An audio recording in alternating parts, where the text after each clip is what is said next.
Hello and welcome to the Dreamcade Replay Recap. I'm your host, Steve. And I'm Matt.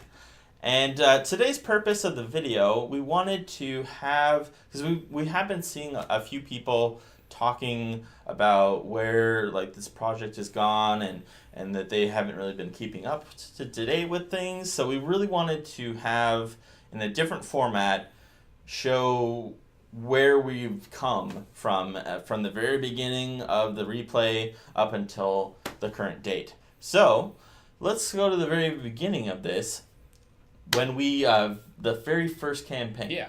So if you're following from the first campaign, we did a Kickstarter project about summer 2016, Mm-hmm. and that was an actual line of different retro gaming products. So that included mini arcade, even arcade stick. But what ended up happening was it was a little too confusing for a lot of people, a lot of different products out there. So we ended up stopping the campaign, but we kept working on the project. So we found out what you guys really wanted, and we were able to lower the price significantly.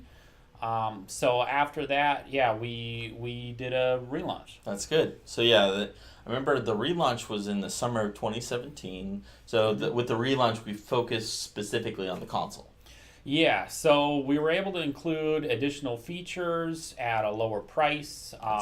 Good. We even were able to add some stretch goals that we hadn't originally thought of, which was great, including some game packs, which we'll continue to work on. And we did have a short setback, though. A company we were in talks with changed its mind. So unfortunately, some of the things would have to change at that point, including some software and even the case design. But after that was all sorted out, the project was successful. That's awesome. So I think that the next big update was the community website. I know with the community website, we were able to kind of hone in and be able to show people more features of the Kickstarter. Yeah, it was really great because you guys were able to get more involved with the project itself. We had a lot of great ideas from people just submitting whatever they thought of. We were able to post more detailed updates, more pictures, links to things. It even allowed all of you to contribute whatever you wanted to it. So if you had ideas or even just something fun to post, we were able to run some polls as well to find out really what the majority of the backers wanted. Because at this point, since it was already funded, all the backers could then go on and submit what they wanted. So by far the biggest thing was the just better specs so that you can play more games and then even more accessories. That's pretty useful. So I think the next major event after that was you and Michael going to China. So can you tell us much about that with the face-to-face with the factories and whatnot? Yeah, we were able to meet with a lot of factories, just talk directly to their managers and the engineers there, even see the actual production lines, just see the whole process, even some fabrication equipment, and able to discuss just custom changes and things we wanted on it. Okay.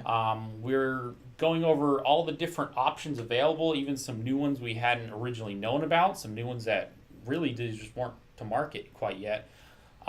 So at that point, we selected some of the factories. We took back a lot of demo units for us so that we could do really thorough testing. Right.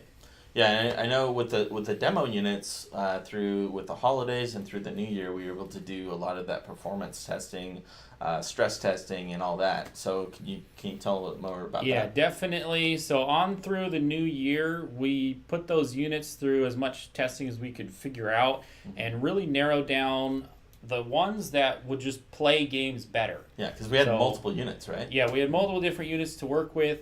And we just went through, found out ones that, they had better cooling designs. They were quieter. The performance on the games is just simply better across the board, especially on the specific one we're going with. Yeah. So after we did all that, we selected the top choice there.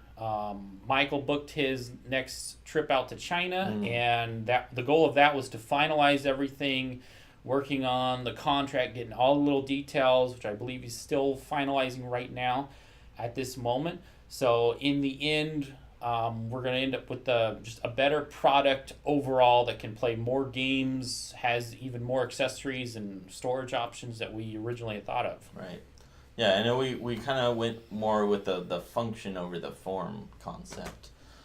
So that was something that has been kind of controversial, but it happens, right? Yeah, definitely. Yeah, there's some good criticisms there because of that, but I think we'll be able to work something out and find out from you guys. People have already suggested things like custom stickers to make it look like retro units, even going as far as saying custom printing a new 3D top, because 3D printing is getting even bigger now. Big. So it might be possible to have your own retro designed unit.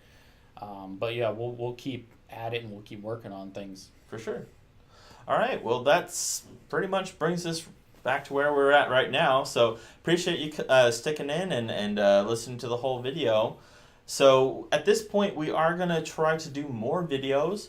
We would love to show off our product as well as maybe kind of show some new things that we've been able to find out that it's been able to do. Some things that we didn't even think were possible. So it should be pretty fun. So if there's something you specifically want us to do, just let us know, either on the community website or wherever you're able to contact us. And we'll see you next time.